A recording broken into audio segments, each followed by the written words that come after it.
सुप्रभात मेरी प्यारी जनता। जैसा कि मैंने आप लोगों को प्रॉमिस किया था कि मैं अब कोशिश करूंगा कि जल्दी जल्दी वीडियो लाऊं आपके लिए, तो मेरी दूसरी वीडियो हाजिर है। मेरे को एक यूनिवर्सिटी का असाइनमेंट मिला है, मतलब हम सब सिनेमेटोग्राफर्स को एक असाइनमेंट मिला है जिसमें हम लोगों को कॉर्पोरेट स्टाइल इंटरव्यू का सेटअप लगाना है और लगभग 1 मिनट के आसपास का एक छोटा सा मॉक इंटरव्यू शूट करना है।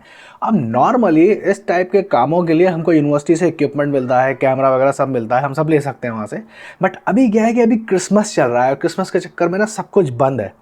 तो फॉर नाउ मैं अभी अपना पर्सनल इक्विपमेंट यूज़ करूँगा। तो कैमरा के लिए मैं अपना A6400 यूज़ करूँगा और मेरे पास कुछ लेंसेज हैं उनको यूज़ करूँगा। और लाइटिंग के लिए मैंने एक नई LED लाइट खरीदी है रिसेंटली, जिसका मैं रिव्यू डालूंगा। बहुत सस्ती लाइट है और बहुत पावरफुल लाइट है।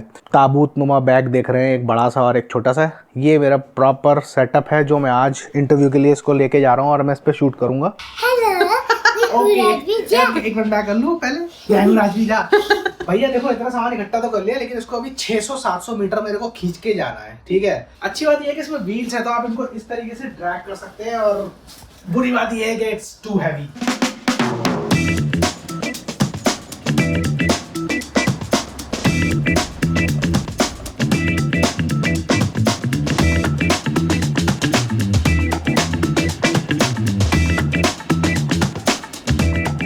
तो जब तक मेरा दोस्त आता है तब तक मैं आपको अपना थोड़ा विजन बता देता हूँ कि मैं क्या करना चाहता हूँ यहाँ पे। तो ये जो लोकेशन है, मैं इस पे अपना सेटअप लगाना चाहता हूँ। बेसिकली यहाँ पे मैं कुर्सी रख के अपने सब्जेक्ट को बैठाना चाहता हूँ जिसका मैं इंटरव्यू लूँगा, और इसी के आसपास लाइटिंग लगाना चाहता हूँ और मैं एक्सपोज पीछे के लिए करना चाहता हूँ। उसका रीज़न ये है कि अगर आप ध्यान से देखें तो पीछे बहुत दूर एक रोड है जहाँ पे ये गाड़ियाँ आ जा रही हैं और इनकी लाइटें चल रही हैं। तो मैं चाहता हूँ कि जो मेरा बैकग्राउंड हो वो स्टैटिक ना हो और थोड़ा बाहर का दिखाई दे, प्लस पीछे आवाजाही दिखाई दे। क्योंकि यार इमेजिनेशन एक चीज़ होती है और उसको कर पाना दूसरी चीज़ होती है। तो अभी सब कुछ देखना पड़ेगा कि जो कुर्सियाँ मैं यहाँ पे रख रहा हूँ उसकी हाइट कितनी है, क्या उसकी हाइट इतनी हो पाएगी कि मेरा कैमरा बैकग्राउंड में पीछे वो रोड की लाइटों को देख पाएगा।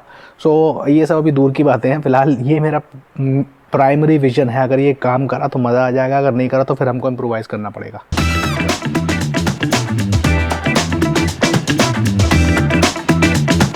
तो ये देखिए, ये मैंने यहाँ पे एक सेटअप छोटा सा लगाया है। यहाँ पे मेरा मेन सब्जेक्ट बैठेगा जिसका इंटरव्यू लेना है। वैसे तो मैं चाहता नहीं हूँ कि कोई सवाल पूछने वाला बैठे, बट मैंने एक ऐसी कुर्सी और एक टेबल लगा दिया है। अब अगर आप ध्यान से देखें और अगर मैं ट्राइपॉड को यहाँ लगाऊँ तो पीछे आपको वो रोड में देखिए गाड़ियाँ आती हुई दिख रही हैं। तो मेरा थोड़ा सा ऐसा है कि मैं उनको भी दिखाना चाहता हूँ अपने फ्रेम में।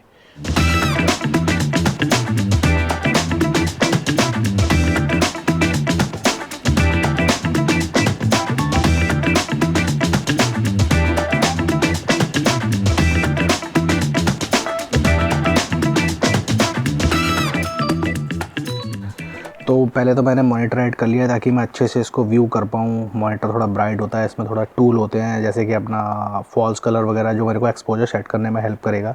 अभी मैं इसमें S-Log2 में यूज़ कर रहा हूँ। सोनी A6400 में S-Log2 पे शूट कर रहा हूँ। 50mm लेंस लगा रखा है। यही मेरा फाइनल सेटअप है। और देखिए कुछ इस तरीके का कॉम्पोजिशन आ रहा है। अभी देखिए पीछे की बैकग्राउंड लाइट, अगर आप ध्यान से देखें तो ट्रैफिक हमको दिख रहा है, गाड़ियाँ जा रही हैं, वो आउट ऑफ फोकस हो रखा है, लेकिन you can see that right. एक ये हो गया। दूसरी चीज़ है कि यहाँ पे भी थोड़ा अंधेरा हो गया है क्योंकि मैंने अभी तक कोई लाइट नहीं लगाई है। ये नेचुरल खिड़की की लाइट से ये इल्यूमिनेटेड हो रहा है। तो अभी जब मैं लाइट ऐड करूँगा तो ये थोड़ा बेटर हो जाएगा। और एक्सपोजर को सेट करने के लिए मैंने सामने एक ND फ़िल्टर भी लगा रखा है। वेरिएबल ND फ़िल्टर है ये।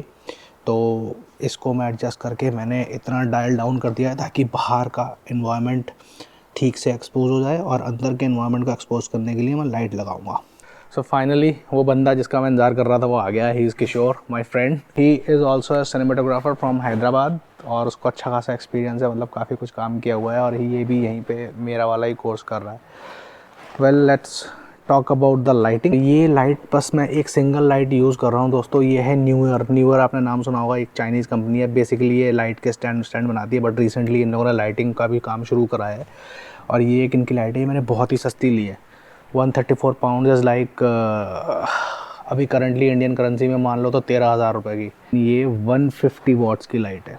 मतलब अगर आप अपर्चर की 120D लोगे तो वो आपको 80,000 की पड़ेगी। तो ये सिर्फ हमको 13,000 में ही पड़ी है। इसके ऊपर प्रॉपर रिव्यू मैं भी डालूंगा। अभी तक मैंने ये लाइट कहीं यूज़ नहीं करी, पहली बार मैं आज निकाल के लाया उसको यूज़ करने के लिए। बट फिलहाल will get to use this light for this interview and देखते हैं कि ये कैसा परफॉर्म करती है और आपको उसका ब्राइटनेस का भी अंदाज़ा मिल जाएगा।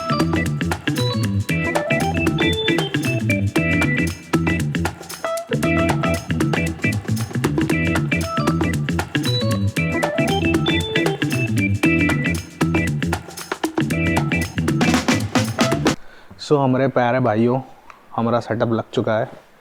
सो आप देख रहे हैं वो किशोर बैठा है वहाँ पे मेरा मॉडल बन के, और उसके इस तरफ लाइट लगी है, इधर रिफ्लेक्टर लगा है, यहाँ पे चेयर है जिसमें कोई नहीं बैठेगा, और ये कैमरा लगाया, ये थर्मस है, ये किशोर है, और ये हमारा सिल्वर रिफ्लेक्टर है, और ये हमारी ख़तरनाक न्यू ईयर की लाइट जो भयानक काम कर रही है, स्टैंड पे लगा रखी है। पावर मेरे को नहीं दिख रही है, बट या it is in currently 70%, it's not in even 100%, 70% power पे ये लाइट चल रही है। अभी हम बाहर के एक्सपोजर के साथ अंदर का एक्सपोजर बैलेंस कर रहे हैं।